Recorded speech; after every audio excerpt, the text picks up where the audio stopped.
broadcasting. Blog Talk USA. Are you tired of waiting for change?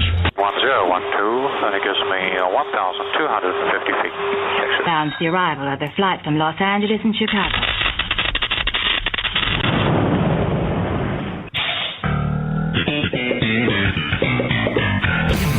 Explosion.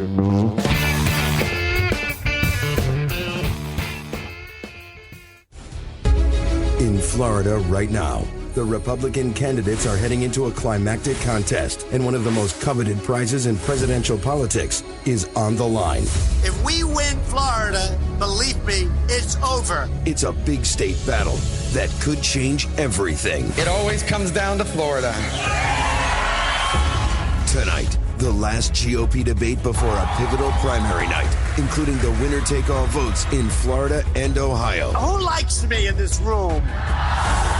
Donald Trump, looking to lock up the nomination and defy his critics. I like presidential, but if somebody hits me, I'm going to hit him back harder. Ted Cruz, eager to go one-on-one with the frontrunner. For those who have supported other candidates, we welcome you on our team, standing united as one. Marco Rubio, in a make-or-break bid to win his Florida home turf. I will campaign as long as it takes and wherever it takes to ensure that I am the next president of the United States. John Kasich, staking his campaign on his home state of Ohio. A positive message in raising the bar for our kids will win. We'll win in this country. Now, the stage is set for an intense debate about who should lead the Republicans and the nation. A turning point is coming in this election and for this country. We are seeing Republicans uniting. The Republicans are eating their own. We have to bring things together. The fight for the White House returns to Florida right now.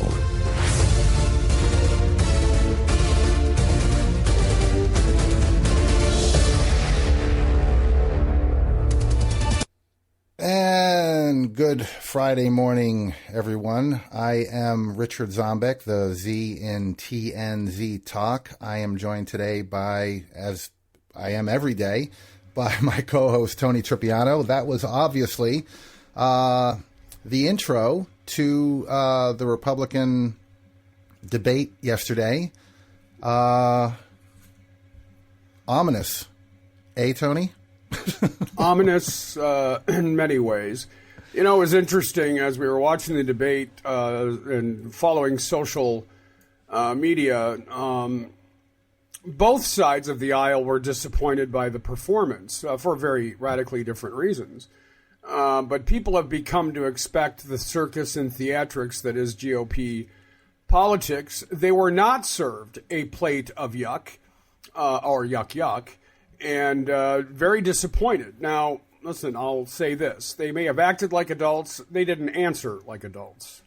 No, here's the thing. Well, you know, I'm listening to that music, right? And then I'm getting the audio for the show yesterday, and it's like dun dun dun. And then I'm thinking I really need to find that wah wah trombone sound because that's really what I wanted to play at the end of it. Is like, yeah, this is what it was supposed to be like, and it was more like wah wah, and it looked. I mean, here's the thing: to anyone that doesn't know anything, which is what. You know, Donald Trump likes his supporters to know or not know. It sounded like they were finally having a substantive debate. And, you know, I mean, they all kind of resisted, like, dropping their pants during the debate this time. But, you know, and they threw out words like policy and substance would probably come to mind. But in reality, there was absolutely no substance to it at all. No, there was not. And as we listened to a lot of the answers, especially out of Ted Cruz's mouth, Ted Cruz seemed to be had his best evangelical preacher costume and voice on. He spent a lot of time rah-rahing and being positive, but not answering questions. And, of course, he and Rubio, not as much Kasich, were constantly, but mildly, attacking Donald Trump, but not with substance, but with opinion. So here we go again. You talk about winners and losers. Donald Trump, again, walks away the winner. Well, he did, and he did by remaining quiet, right? I mean, that's really how he won that debate. Is he stood there, he took things coming his way, as apparently Ben Carson had advised him to do, who by the way, Ben Carson has now joined the crazy train and endorsed. What do you mean Donald joined Trump. it? He just hopped back on. Well, he hopped onto the TGV, right? The high speed crazy train. And here's what's interesting too is Ted Cruz was on a Christian broadcasting network called the Brody File. And this is what he said. It's a short quote. Listen, Donald does well with voters who have relatively low information, who are not that engaged, and who are angry, and they see him as an angry voice. Where we're beating him is when voters get more engaged and they get more informed. This is what Ted Cruz is saying about Donald Trump's voters, right? Well, Donald Trump's supporters are morons. They're idiots. They don't know anything. We're going to win because our supporters are more informed, which they're not. I mean, the stuff that Ted Cruz was saying was basically fantasy. It all sounds good. I'm going to abolish the IRS. I'm going to, what else was he going to do? He's basically going to get rid of every department and agency that he wants to be in charge of. So well, it makes the job easier. I'm just saying, it makes the job easier. Ted Cruz got an endorsement yesterday from Utah Senator Mike Lee, who, by the way, is holding up the package of aid to fix the lead pipes in Flint. Yeah, well, he held up aid for just about everything. Sandy, everything. And he's one of these birthers, conspiracy theorists. There are no mass shootings. You want to talk about insane. Mike Lee is one of the craziest dudes out there. Just completely out of his mind. And this is one of the things he's doing as well. Flint, what's the big deal? So, there's that, of course, that old saying that unless it affects you in the Republican Party, it doesn't exist. But for Mike Lee, it goes far beyond that. I think that he would even turn down aid for his own state of Utah. Oh, he absolutely would. He absolutely would.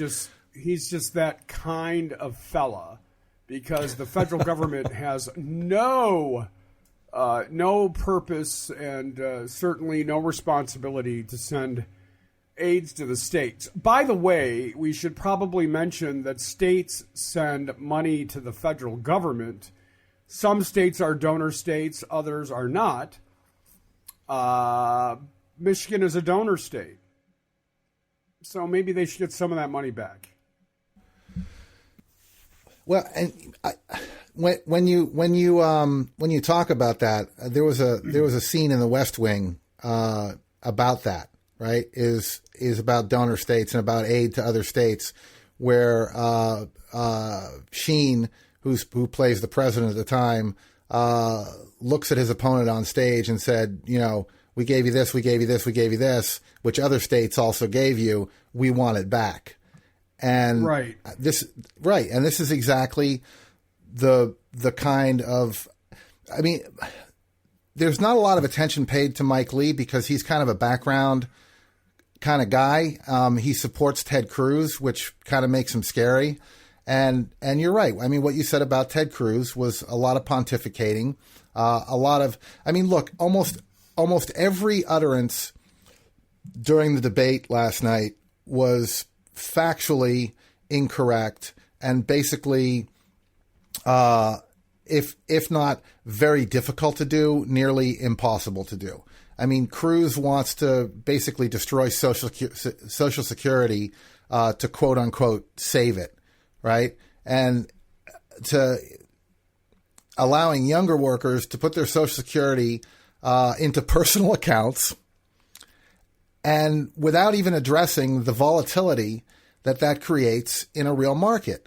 And this argument was already happening around Bush's time, is that, we have this Cruz. It's Paul Ryan's plan. That's Paul Ryan's plan. Well, and privatization, is one of the most ridiculous ideas. You can't, and moving everything into privatization means that the actual people that are getting their Social Security right now get nothing. And all you're doing is, because those funds are being set aside, and the baby boomers would have to start using privatization accounts, and the government would have to start borrowing from the private sector almost immediately when you do that, to be able to meet any kind of commitment to retirees or people that are about to retire. So go ahead. It's not only fiscally irresponsible, but it's financially unfeasible. Well, but here we go. This is where Donald Trump has done something in the last two debates that will get him Dem votes. He talked about fair trade, and he talked about it eloquently. And last night he said, I want to leave Social Security where it's at. I want to make the country stronger and more successful so that we can pay to extend Social Security in this country for many years to come. That'll get him Democrats to vote for him. Right, exactly. I mean, and he's actually the only one on stage that is willing to support any of that line of thinking. I mean, Kasich just ripped Medicare apart and Social Security in his own state. So, and basically told voters, well, you're just going to have to deal with it. I mean, that's what he's saying to Social Security. And I loved Rubio's comment too. My mother's on Social Security. It's like, and I would never want to do anything to affect her benefits. Well, but so the thing we'll leave hers alone. But this is what he said. And we'll leave hers alone. It's not her that should be worried. And then he talked about raising the retirement age from 68 and then to 70. Yeah. These are not ideas that sit well with the American electorate.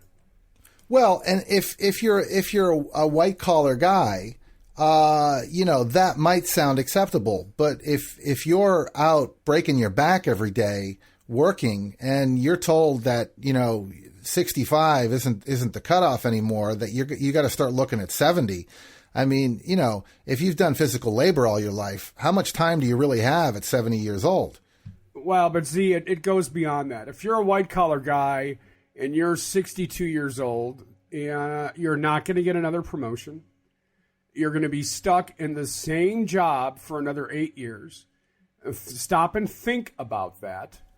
And just like the blue collar guy, the idea of slogging to work for another 8 years, counting beans and doing nothing but counting beans, and knowing that that's all you'll do for the next 8 years is count beans, where's the motivation to get your ass out of bed in the morning? Well, now that you put it that way, yeah, you just kind of creeped me out.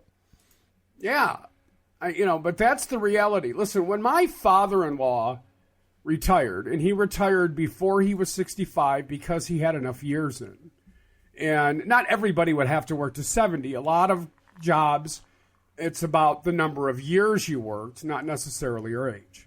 Although it does impact how much money you do get in Social Security, it doesn't really affect your pension. With that said, when my father-in-law retired, the reason he retired is because he was never going to advance any further than he was.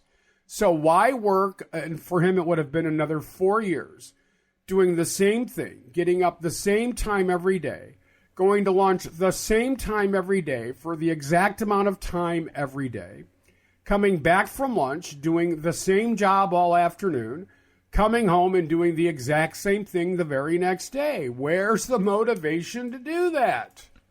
Right. And actually, every time I think about retiring at older, which, I mean, I'm probably going to. I'll probably be working till I'm 90, the way the economy is going. And, looking at, talking to you for the next 20 years, or 30 or 40 years. I mean, can you imagine? No.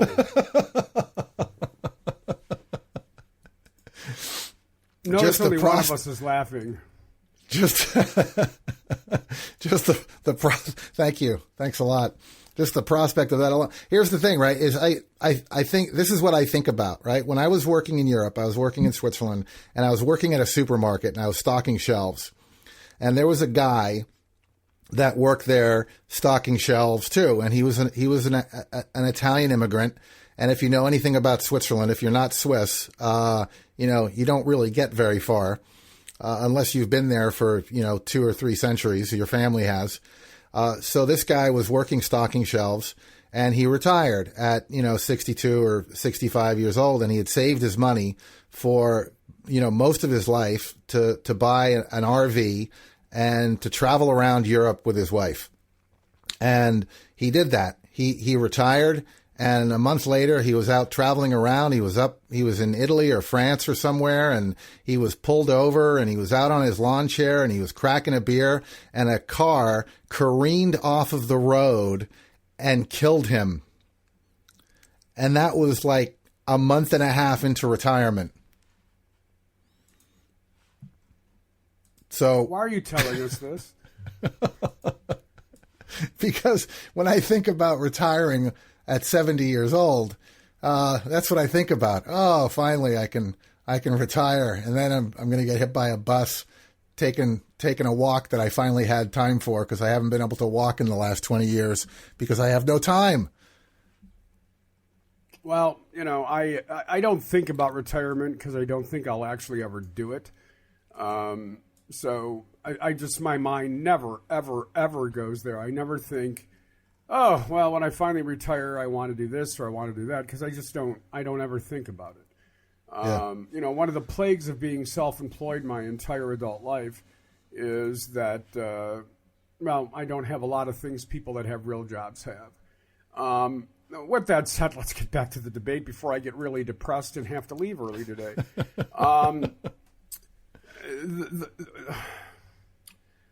I found myself, last night really getting bored. I just didn't enjoy it. And I think a lot of it is because it wasn't what I was used to. A lot of it was the substance, which was lacking in fact. But I truly just didn't enjoy the civility.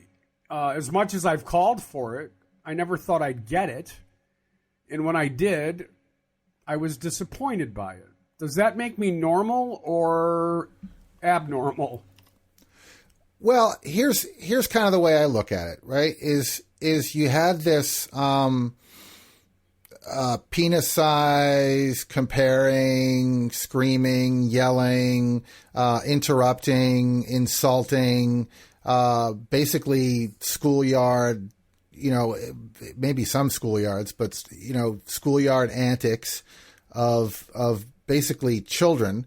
And we're shocked by that and going, geez. And then you watch yesterday's debate, and it almost, I don't want to say I was disappointed in the civility. I think what struck me about the civility was that it was obviously intentional.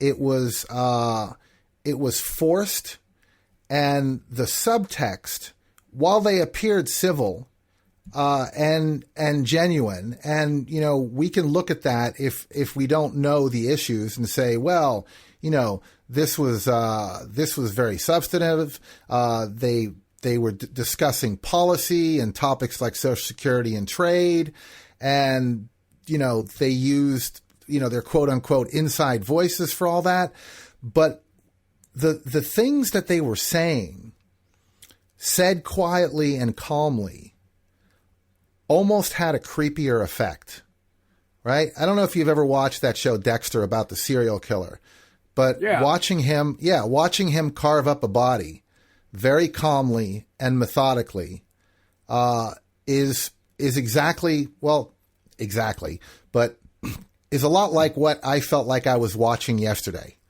They're suggesting things like gutting Social Security, getting rid of education, defense spending, all the things that they around the factual details around the economy, the environment, foreign policy, the budget, Social Security, education, defense spending, everything was factually incorrect, impossible, if not implausible to do, and that they're promising this kind of stuff and actually may very well want to make it policy was really creepy and almost scarier than them, screaming at each other and talking about their junk. I found that. Go ahead. Let me also offer a perspective. I think part of what last night was about individually was about Florida. It was about looking presidential. It was about selfishness. It was about positioning the perception of who they would be as president. I certainly got that feeling. If I were president, or although that sounds good, it's not possible, and this is why, and this is what I would do. Now, if we juxtapose that with what you just said, which is what I believe, then what we have we have four men standing in front of a crowd that was mostly friendly to each and every one of them. There were a few boos here and there, but for the most part, they all got applause. And that's what they wanted. That's what they wanted. What they don't realize is it won't move the needle at all. Well, as far as how things stand in the polls and how voting is going to go, I mean, so what you're saying, like, is a lot like how I feel. Is Donald Trump is going to take Florida, and Rubio's campaign and political career is over. Toast. I mean, we really kind of did that autopsy yesterday, and the postmortem will come on the 16th. In the meantime, John Kasich may indeed lose Ohio, and if that happens, he's done. If Ted Cruz continues to pick up fantastic endorsements like the lying Carly Fiorina to go along with the lying Ted, and the absolutely insane Mike Lee, well, then he's going to get what he's begged for, which is an ongoing fantastical fantasy ride on a psychedelic drug that is yet to be named, but will be named after Ted Cruz someday. Unlike, it'll be Teddy Cruz instead of Timothy Leary. Right. What you're saying. Listen, as far as responses and substance, let's play the Marco Rubio responding to the climate change question. How's that for a segue? Perfect. Okay. All right, here we go. Exactly where we are, because we're coming back. Thank you, Governor. While we're discussing issues of importance to Floridians, I reached out to the Republican mayor of Miami, Tomas Regalado, to find out what he wanted to hear from you this evening. Mayor Regalado told me, quote, "Climate change means rising ocean levels, which in South Florida means flooding downtown and in our neighborhoods. It's an everyday reality in our city. Will you, as president, acknowledge the reality of the scientific consensus about climate change? And as president, will you pledge to do something about it?" Unquote. Senator Rubio, the Miami mayor, has endorsed you. Will you honor his request for a pledge and acknowledge the reality of the scientific consensus of climate change and pledge to do something about it? Sure, the climate is changing. And one of the reasons why the climate is changing is because the climate has always been changing. There has never been a time when the climate has not changed. I think the fundamental question for a policymaker is the climate changing because of something we are doing? And if so, is there a law you can pass to fix it? So on the issue of flooding in Miami, it's caused by two things. Number one, South Florida is largely built on land that was once a swamp. And number two, because if there is higher sea levels or whatever it may be happening, we do need to deal with that through mitigation. And I have long supported mitigation efforts. But as far as a law that we can pass in Washington to change the weather, there's no such thing. On the contrary, there is laws they want us to pass. There are laws they want us to pass that would be devastating for our economy. Or these programs like what the president's put in with the Clean Power Act or all these sorts of things that he's forcing down our throat on the war on coal. Let me tell you who's going to pay the price of that. Americans are going to pay the price of that. The cost of doing that is going to be rammed down the throat of the American consumer, the single parent, the working family who are going to see increases in the cost of living, the businesses who are going to leave America because it's more expensive to do business here than anywhere else. And you know what passing those laws would have, what impact they would have on the environment? Zero. Because China is still going to be polluting and India is still going to be polluting at historic levels. So I am in favor of a clean environment. My children live in South Florida. My family's being raised here. I want this to be a safe and clean place. But these laws some people are asking us to pass will do nothing for the environment, and they will hurt and devastate our economy. So just to clarify, Senator Rubio, Mayor Regalado, when he talks about the reality of the scientific consensus about climate change, the Republican mayor of Miami, he's saying the scientific consensus is that man does contribute to climate change. When you talk to him, because he is the mayor of Miami and he has endorsed you, you tell him that he's wrong? I would say to him that there is no law that they want us to pass that would have any impact on that. If you took the gift list of all of these groups that are asking us to pass these laws and did every single one of them, there would be no change in our environment. Sea level would still rise. All these other things that are happening would continue to go on for a lot of different reasons. One, because America is not a planet.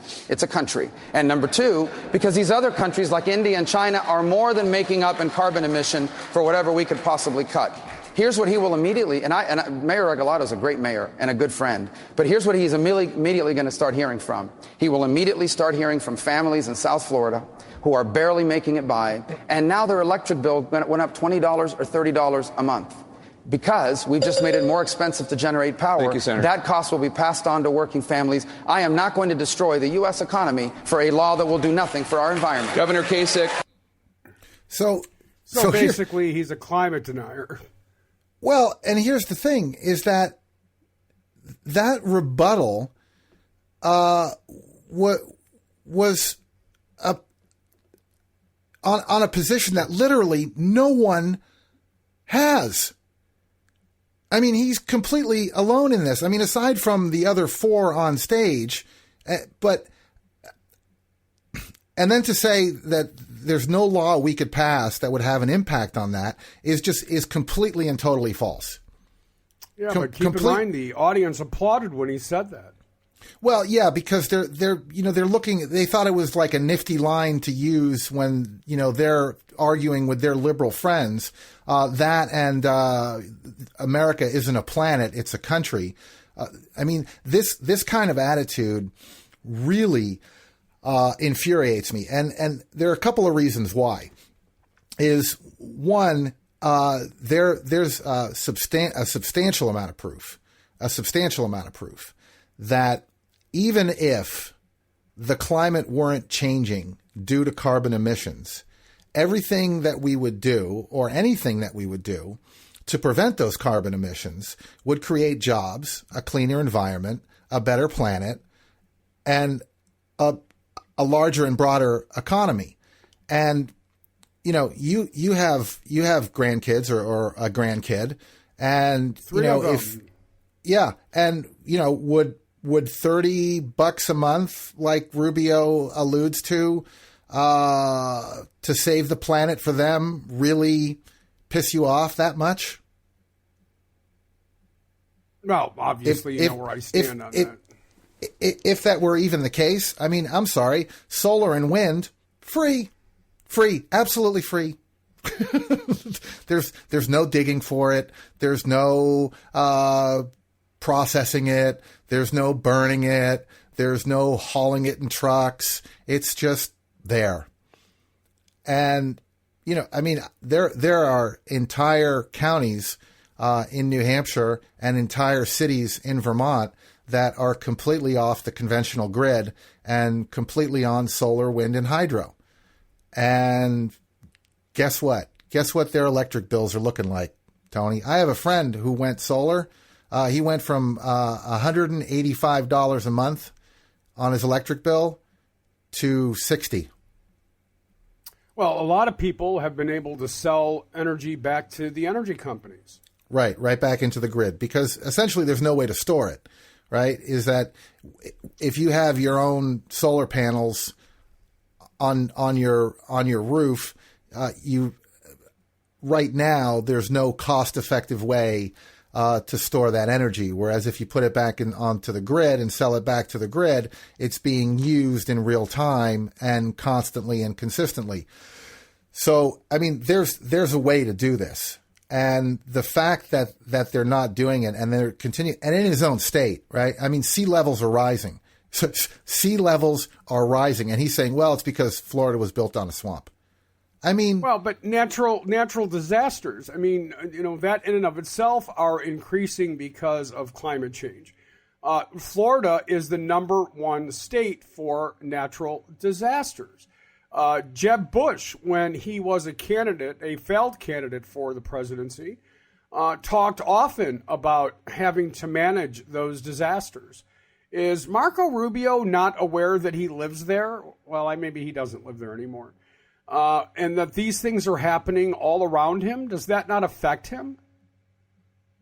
Well, I don't think he cares. I mean, he's got a mayor, a Republican mayor, who is saying, we need to do something about this. This is real. The science is in on this. There's no more debating this. There's no challenging this. There's no conversation to have. We need to act. Richard Zombeck, you are so wrong, because there is a climate change denier conference that is sponsored by the Koch brothers every year, where quote unquote scientists from all over the world come to challenge the scientists that say there is a scientific aspect to climate change as you and I embrace it.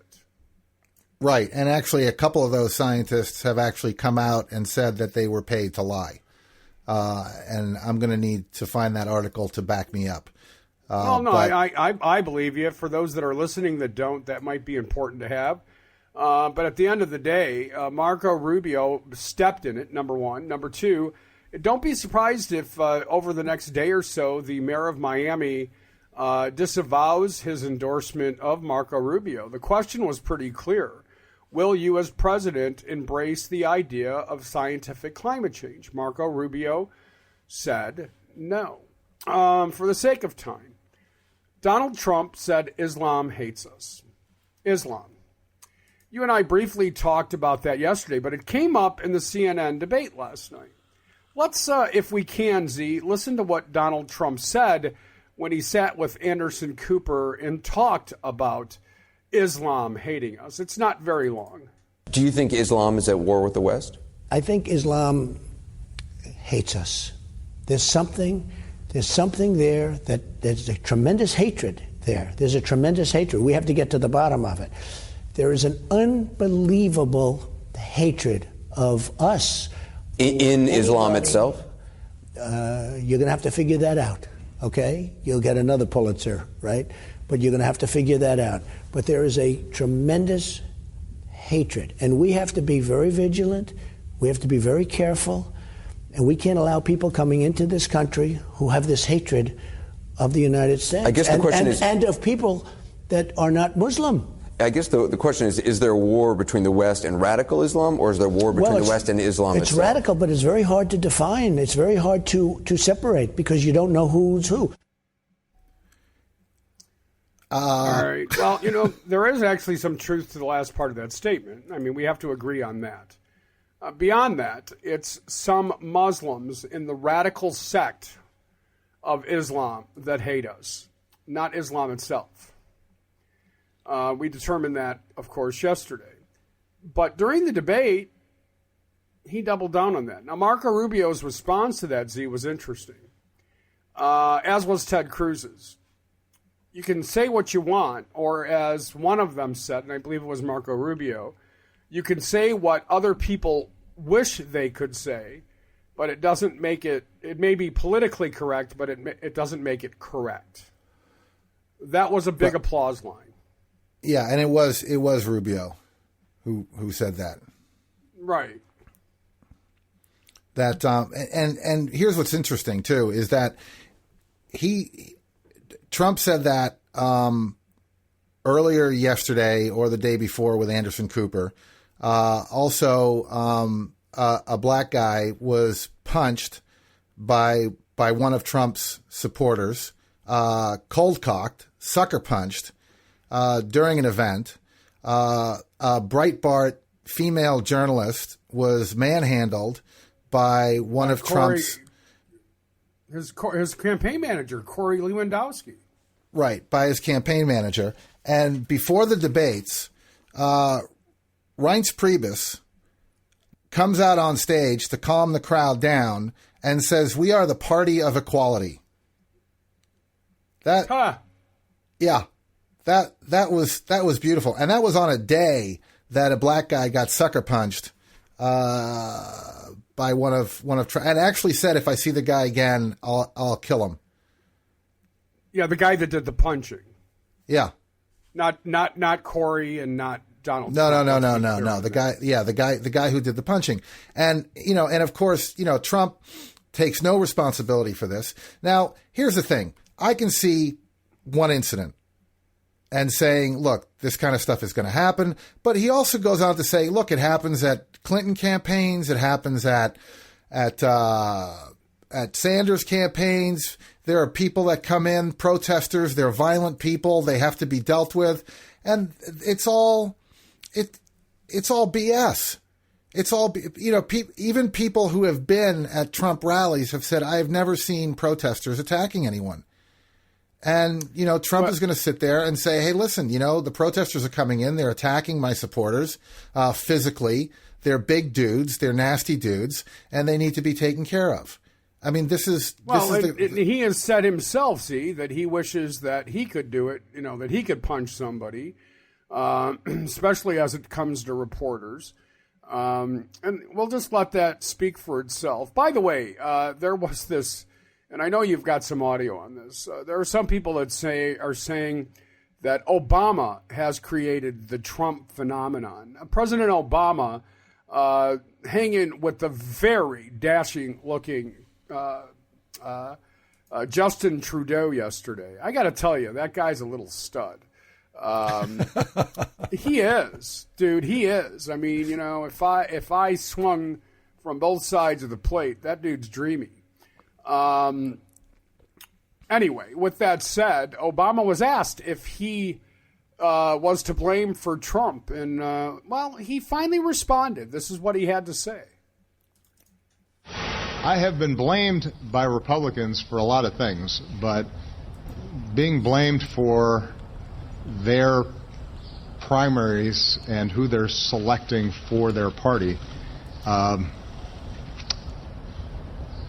is novel.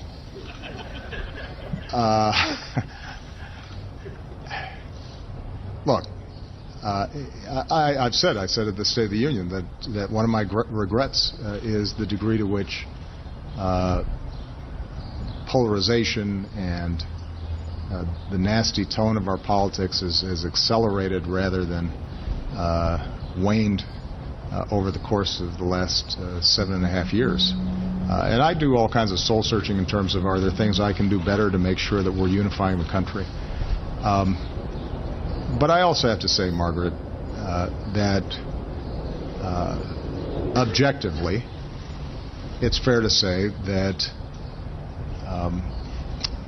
the Republican political elites and many of the information outlets, social media, news outlets, talk radio, television stations have been feeding the Republican base for the last 7 years a notion that everything I do is to be opposed, that cooperation or compromise somehow is a betrayal. That maximalist, absolutist positions on issues are politically advantageous. That there is a them out there and an us, and them are the folks who are causing whatever problems you're experiencing. And the tone of that politics, which I certainly have not contributed to, I have not, I don't think that I was the one to prompt questions about my birth certificate, for example. I don't remember saying, hey, why don't you ask me about that? Why don't you, question whether I'm American or whether I'm loyal or whether I have America's best interests at heart. Those aren't things that were prompted by any actions of mine. And so what you're seeing within the Republican Party is to some degree, all those efforts over a course of time, creating an environment where somebody like a Donald Trump can thrive. Yeah, and we had the same kind of comment and commentary going on yesterday during the debate, right? Where Ted Cruz referred to Obama as an emperor, that he rules by fiat, that he's a dictator, that he's an illegitimate president, and in the meantime, saying that he's going to undo everything that Obama did by the thing he hates most, executive action, right? Ted Cruz is complaining about executive action and then saying that by executive action, he'll destroy everything that was done in the past 8 years. Absolutely. Listen, we have about 20 minutes left. We've got some great audio. Not that I don't want to hear either one of us pontificate, because I do. But it's Friday, and we'll have to dump a lot of what's there, and I don't want to do that. Yeah. Let's start with Rick Scott on Morning Joe, who made an absolute ass out of himself. So it's not just Republican Republican presidential candidates that are doing it. It's just Republican governors as well, including Michigan's own Rick Snyder. This time it's Rick Scott of Florida. So you're a friend of Donald Trump. Would you tell your friend Donald Trump that he should walk back his statements that that Islam hates America, that Islam hates us? Do you think Muslims in the state of Florida hate America? Well, as you know, in Florida, we're the best melting pot in the world. We love everybody coming to our state. After the Paris bombings, I did ask the federal government to not allow any more Syrian refugees to come in Florida until we vetted them. I'm still concerned that the federal government's not vetting them. But that's what my concern is. That could be a reasonable policy position if you wanted to debate that, and we could debate that issue. I'm just asking generally, do you think that Muslims hate Americans, that Islam hates America, as Donald Trump said last night? Well, I can tell you what's going on in Florida. We're at almost 45-year low crime rate. No, I don't. So in our state, we're heading in the right direction. I want to know. I want to know what's going on in your head, Governor. We're friends. I want you to answer the question. Do you personally think that Islam is a religion that hates America? So, Joe, what I can tell you in our state is we have a lot of Muslims that live in our state. Rapid. We've got a lot of Latin Americans live in our state. We all get along. Right. We love people moving to our state and coming here as tourists. We're a great melting pot. That's what I can tell you about our state. Okay. Donald Trump, he can talk about what the things he wants to talk about. Marco Rubio can, Ted Cruz, John Casey. No. But I love the debates. I'm going to be there tonight. I love the debate's going to be in Miami. Rick, I know you and Joe are friends, and this is kind of awkward. But can you answer the question, or should we scoot? Well, I can tell you that, I'm glad everybody's in Florida. We're doing well here. The debate's going to be fun tonight. I hope they talk about jobs. It's the most important issue. Governor Rick Scott, thanks for being on. We will move on now. Thanks. Morning Joe will be right back. Yeah, and they cut his mic. Yeah, they did cut his mic because he wouldn't shut up. Right, and he wouldn't answer the question. Well, listen, it's an easy question, just yes or no. It's sweet. Z, let me tell you, I was a candidate twice, as you know. The most difficult question, and this may not sound difficult to you, the most difficult question I was asked in a public forum is if I believed in a legal path to citizenship for illegal immigrants. Now, I lived in a fairly conservative district that was not considered a swing district, but I had crossover appeal because of my radio show. I was well known in the district. So when I went to answer that question, which I was not anticipating at that particular forum because it was mostly Democrats and mostly union men and women, I didn't anticipate the question, nor would most candidates. But when I was asked that question, I answered it honestly. My answer was yes, I do support a path to legal citizenship for all immigrants that are in this country, whether they're here legally or not. There are benchmarks that need to be set, yada, yada, yada. It was my honest answer. It cost me. But it was my honest answer. It's not that hard, Z. Yeah, and particularly when it comes to a question that's basically saying, should we hate an entire religion, right? Should we blame an entire religion for? And listen, Rick Scott is a douche. Oh, I'm sorry. I'm sorry. You were talking. I didn't mean to interrupt you. I was gonna say not my favorite person, but yeah, douche pretty much covers it. Rick Scott is a douche. That is definitely. I'm definitely going with that. Well, you know Perfect. Who's not? Senator Elizabeth Warren is not, and she was on with Rachel Maddow. One of the nice things, if you don't want to watch the debates that aren't on MSNBC, is MSNBC has this extraordinary appeal to get great guests while debates are on. Yeah. Yesterday was true to form. Let's listen to what Senator Elizabeth Warren had to tell Rachel Maddow last night. Well, and before we play that clip, I want to. Elizabeth Warren is probably one of my favorite people in Congress. I've met her personally. She had an open house when she was running for Congress, where a friend of mine had a house party for her, and I also got to meet her husband Bruce. And he and I were out on the porch talking and stuff. And I actually said to him, if it weren't for him being such a nice guy, I might be making a play for her. So I'm hoping he smiled. He did.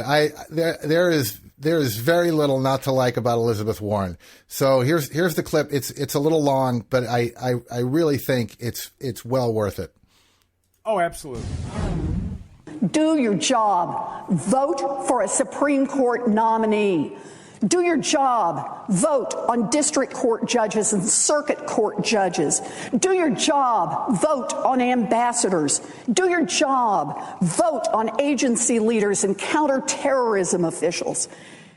If you want to stop extremism in your party, you can start by showing the American people that you respect the President of the United States and the Constitution enough to do your job right here in the United States Senate.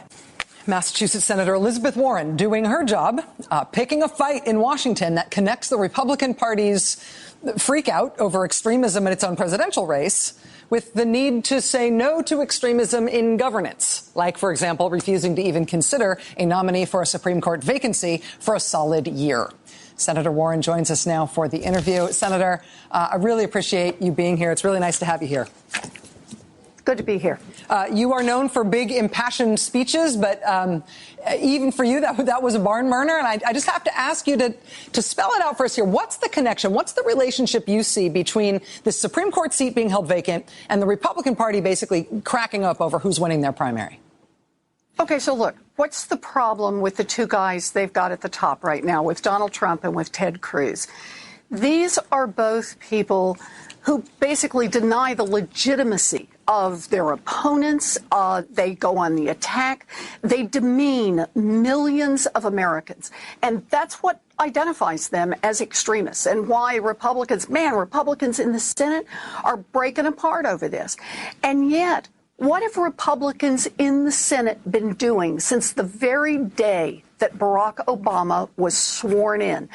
They have given in to their extremists. In fact, they have nursed their extremists along, so that there have been fights and delays over what? Over the basic things that happen in government.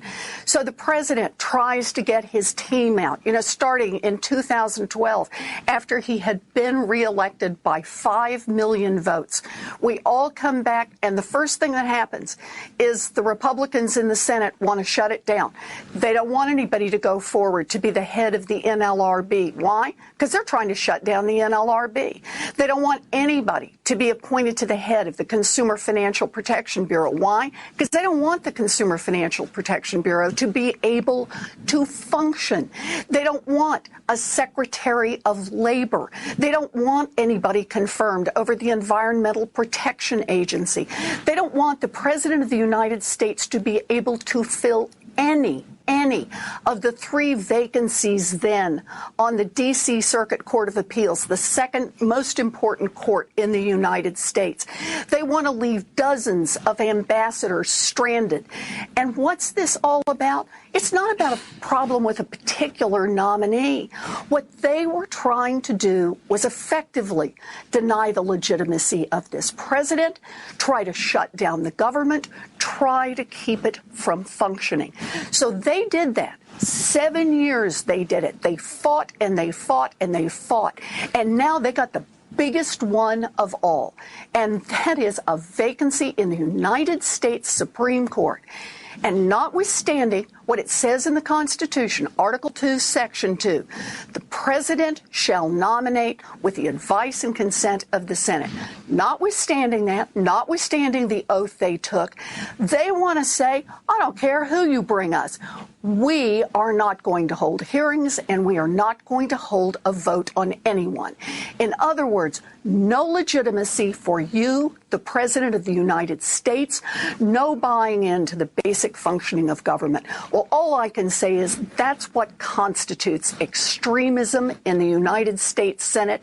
That's what has nursed what's going on now in the presidential primaries. I really just adore Elizabeth Warren. She would dig you. She would. No, she would. She would dig you. She would really, really like you. And I want to let that audio stand on its own. I don't think we need to pontificate about it. Both her speech at the very beginning and what she had to say to Rachel, how even temperamented she is, it's pretty special stuff. Listen, I'm going to blow my own horn a little bit here. I was on again with Ed Schultz last night, and we started off, if we could, playing a very short clip. He asked me if, after the Michigan primary upset, if Bernie Sanders had swagger. And this is what I had to tell Ed. Tony Trupiano, she's not a natural politician, but somehow she got all these super delegates. For more, let's bring in our panel tonight. Tony Trupiano, host of the T&Z talk show. Also with us tonight, Ariel Cohen. She's a political reporter for the Washington Examiner. Great to have both of you with us. Tony, you first tonight. Did we sense a little swagger after Michigan from Bernie Sanders last night? What do you think? Oh, we absolutely did, and it was a stellar performance by the senator who, by the way, will get an opportunity to vote against the TPP if it comes to a vote. You were fantastic. Well, thank you. Again, I watched the whole thing. Are you just saying that, or do you really mean it? No, I listen. I went out of my way to make sure that I watched both times that you were on Ed Schultz's show. I found it online, which relatively easy task. Complicated. Okay, if you say so. Recorded the audio, recorded the video, because I thought you did a great job. I thought you were really good. Well, thank you. Do we have time to play the Hillary and Bernie clip? It's a little long. Of you on Ed Schultz? Yeah. Yeah, it's a minute and 40 seconds. All right, go ahead and throw it out there. We'll play it real quick. Tony Trupiano, she's not a natural politician, but somehow she got all these super delegates. What do you make of it? Well, listen, she's part of the establishment, however you want to define that. There was a great cartoon in the Washington Post today where Hillary's sitting down and they've got this little picture, this little Bernie Sanders that they're putting on her head, and someone says in the next window, that's not a crown. She's going to have to earn this, Ed. And as far as trade, the reason she doesn't talk trade that much is she was pro-NAFTA. She lobbied for it. She was a lobbyist for President Clinton, for her husband. And she has to be careful where she treads because Labor really does know where she stands. And let's remind your audience, Labor has not endorsed on the Democratic side, and a lot of different unions are on the sidelines on this still. There's a reason for that, and that reason is Hillary Clinton is running a little dangerous. She may not be a natural politician, but I think it was just a great line and not a reality. Tony, does it help Bernie Sanders to be labeled as dangerous by Wall Street? I mean, that's walking right into his wheelhouse, isn't it? Absolutely. And he is dangerous to Wall Street. And what he will do as president, and he promised us last night during the debate that he will take out his executive order pen if Congress won't play the game with him. And Ed, there is now a stronger chance that the House could swing to the Democrats if they properly do this election cycle. I'm telling you, this is getting exciting. This is getting exciting. Well, it is getting exciting. Of course, Ed disagreed with me on the second point, saying because of gerrymandering, no way that's going to happen. I'm still leaving it open. I still think that there's an outside chance that the House could swing back to the Democrats. It would take how would you say it? A big effort. Herculean. That's how you say it. Herculean effort. And a Sisyphean task. Thank you. And that was my kerfuffle for the day. There we go. With that said, we got to clean it up. See, I want to remind everybody, especially the Donald Trump supporters, that this is daylight savings time on Saturday night, technically Sunday morning at 2 a.m. What that means to the people that support Donald Trump, before you go to bed, let's say it's 11 o'clock, or for those of you that are Donald Trump supporters, let's say it's 7 o'clock at night. You want to set your clock to 8 o'clock at night. That's all you have to remember. All right? So for those Donald Trump supporters and everyone else, of course, set your clock forward an hour. So after the early bird special, right? Absolutely. Absolutely. And, of course, for the rest of the Donald Trump supporters that get home from the bar at 3 a.m., set your clocks to 4 a.m. I was thinking the same thing. Yeah, absolutely. Let's clean it up, and we'll come back Monday. Okay, and if you want to find out more about us or find ways to support us, to follow us, to tweet us, to Facebook us, to Tumblr us, everything you need to know and we're afraid to ask, you can go to tnztalk.com. You'll get all the information about us, how to follow us, how to friend us, how to support us. Please go there, figure that out. Go to iTunes, rate us 5 stars if you can. And with that, Tony?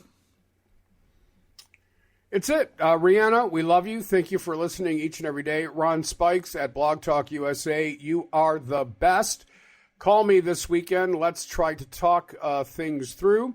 In the meantime, Z, you have a great weekend as well. Not that I won't talk to you. I always do. And to everybody, have a wonderful weekend. And as always, I ask that you be well.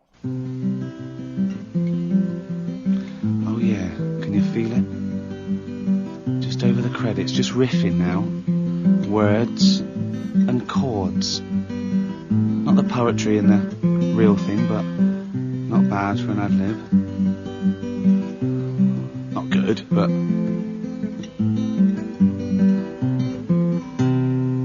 And it's not long enough, so just do a little bit more. And that's nearly done. That's the final credit there. That's the end.